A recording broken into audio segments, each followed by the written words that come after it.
Hello, children. You are welcome to the Digi classes of Christ Church Convent Higher Secondary School, Gadawara. I am Amit Toshniwal. This video is for class 11th, subject economics, chapter number 4, accounting equation and rules of accounting, part 3. In previous video, you learnt what are personal accounts, and here we shall understand impersonal accounts. Impersonal accounts are of two types: real accounts and nominal accounts. Further, real accounts are divided into two categories: real accounts, which are related to tangible real accounts, and second is intangible real accounts.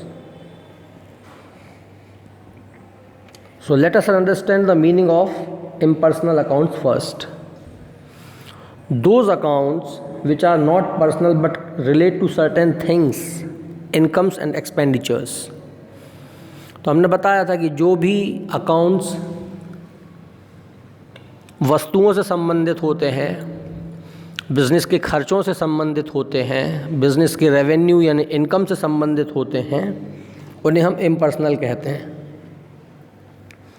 तो पहला है real. तो real accounts में क्या चीज़ रहती हैं? Things, properties, assets.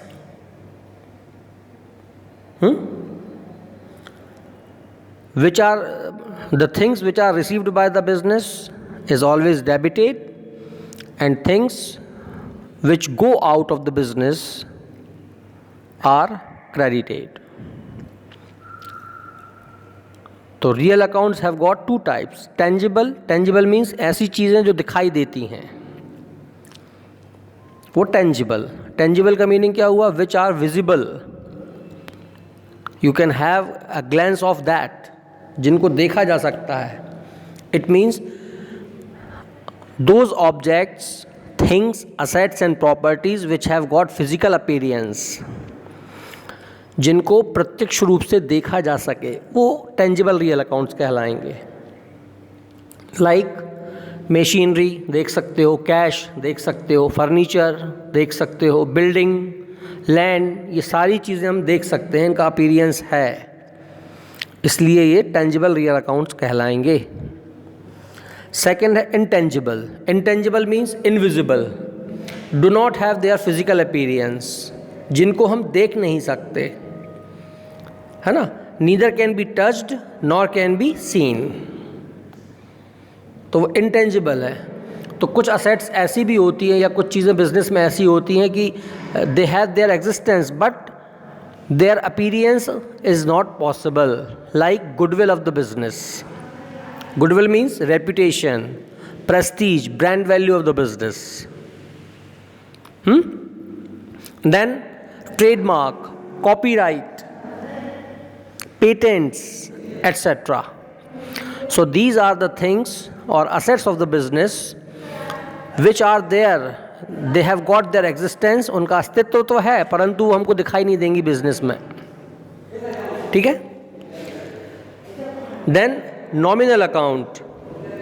Nominal account is nominal accounts in which we record all the incomes and expense, profit and losses of the business. Okay, so what is the rule? The rule is all losses and expenditures are debited and all profits and incomes are credited. This is the traditional approach rule for this account. These are the accounts which are closed at the end of the year and their balance is not carried forward to the next financial year. इनको हम आगे नहीं ले जाते, उसी साल ख़त्म कर देते हैं, क्योंकि कोई भी खर्चा या इनकम जो होती है वो पर्टिकुलर ईयर की रह सकती है, उसको नेक्स्ट ईयर में फॉरवर्ड नहीं करते। हाँ, कहाँ पर उनको ट्रांसफ़र किया जाएगा? प्रॉफिट एंड लॉस अकाउंट में उनको हम ट्रांसफ़र कर देंगे। प्रॉफिट यदि होगा so capital of the businessman will increase, and if there is a loss then capital will decrease. ठीक है, तो कौन से अकाउंट हो गए खर्चे वाले? जैसे सैलरी हो गई, तनख्वाह बांट दी, वेजेस मजदूरी चुका दी, कोई रिपेयरिंग चार्जेस है, डिस्काउंट है, ब्याज चुकाया, रेंट किराया दे दिया, डेप्रिसिएशन लग गया किसी फर्नीचर वगैरह पे, ये सारी चीज़ें जो हैं वो नॉमिनल अकाउंट में आएंगी। ठीक है, now on a screen you are seeing rules of accounting in traditional approach. ये सबसे इम्पॉर्टेंट है, मतलब ये मान लो कि दीज आर द व्हील्स और you can say means tracks on which the rail of accounting runs. ये 3 वो गुरु मंत्र हैं, वो मूल मंत्र हैं जिनके बिना तुम्हारी अकाउंटिंग का वर्क नहीं चलता।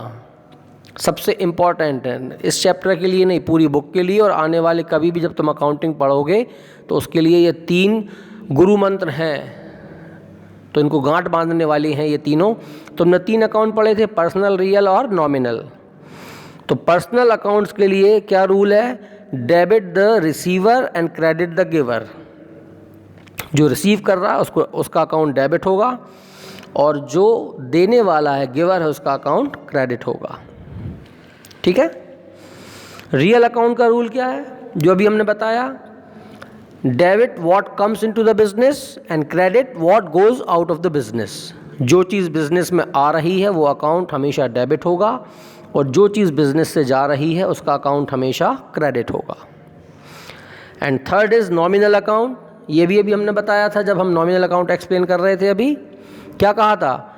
All the losses and expenditures of the business are debited and all the profits and incomes of the business are credited. यानी कि जितने भी खर्चे हो रहे हैं, कोई नुकसान हो रहा है तो वो उसका अकाउंट डेबिट होगा, और जितने भी इनकम या प्रॉफिट से रिलेटेड अकाउंट हैं वो हमेशा क्रेडिट होंगे।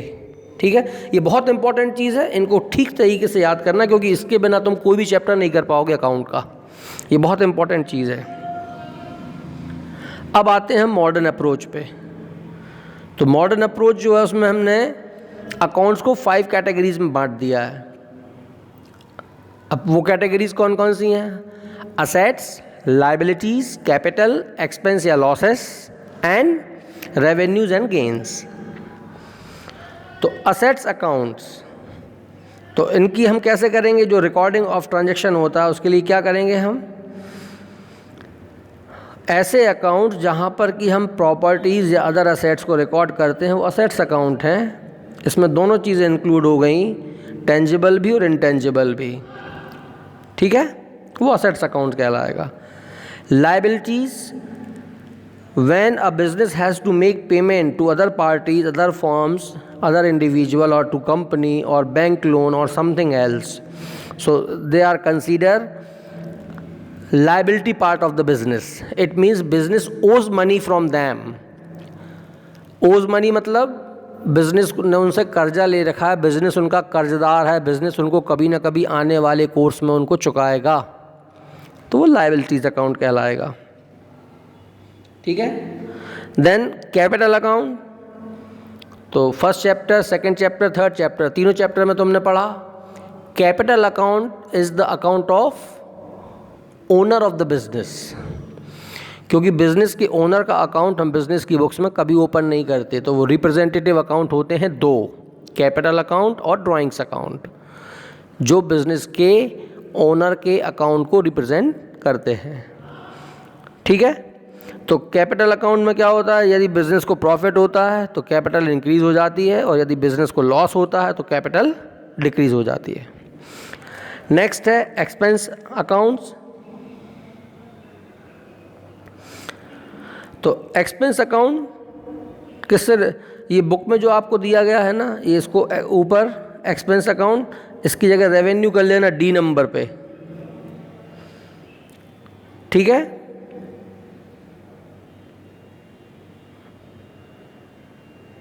नहीं सॉरी, ठीक लिखा हुआ है वो। एक्सपेंस अकाउंट मतलब जो भी बिज़नेस को रन करने के लिए, स्मूथली फंक्शनिंग के लिए ज़रूरी हैं ऐसे खर्चे, बिना उसके बिज़नेस नहीं चल सकता। लाइक इलेक्ट्रिसिटी एक्सपेंस करना पड़ेगा, दुकान में बिजली तो लगाओगे। रेंट एक्सपेंस यानी कि रेंट अकाउंट, यानी दुकान यदि किराए की है तो किराया देना होगा। इंटरेस्ट ऑन लोन, बिज़नेस ने को यदि एक्सपांड करने के लिए, बढ़ाने के लिए यदि उसने लोन लिया है तो उसको उस पर ब्याज चुकाना होगा, क्योंकि वर्किंग कैपिटल कम है, तब ऐसा हो सकता है। ऑफिस एक्सपेंस हो सकते हैं, टेलीफोन एक्सपेंस हो सकते हैं, तो ये एक्सपेंस अकाउंट में कहलाएगा। And fifth is revenue. Revenue मतलब the income relate to value of goods sold और सर्विसेज प्रोवाइडेड, तो वो रेवेन्यू कहलाएगा। बिजनेस जो भी चीज़ में ट्रेडिंग करता है, गुड्स, आइदर गुड्स और सर्विसेज, तो वो कहलाता है रेवेन्यू अकाउंट। ठीक है। फिर इनको डेबिट और क्रेडिट करने के कुछ तरीके हैं। अब ध्यान देना, तुम यहाँ पर अपनी स्क्रीन पर देखो। असेट्स अकाउंट में यदि असेट्स इंक्रीज हो रही है तो डेबिट, और क्रेडिट यदि हो रही है इसका मतलब डिक्रीज हो गई। उसी के नीचे पहले देख लो एक्सपेंस, उसका भी वही हाल होगा जो असेट्स का हो रहा है। ठीक है। तो ये दो सेम है, असेट्स और एक्सपेंस में के नियम दोनों के सेम है, और बचे हुए तीन फिर एक से हैं, है ना। लायबिलिटीज, कैपिटल और इनकम और गेन्स। ठीक है, ये तीन सेम है। इसमें यदि डिक्रीज हो रहा है तो डेबिट होंगे, और यदि इंक्रीज हो रहा है तो क्रेडिट होंगे। तो ये भी तुम्हें याद करना है। इनके बेस पर तुम अकाउंटिंग इक्वेशन, अभी नेक्स्ट वीडियो जो हम आपको बताएंगे तो उसमें तुमको जो क्वेश्चंस करना है न्यूमेरिकल्स, वो इसी अकाउंटिंग यानी मॉडर्न अप्रोच के बेस पे ही होंगे।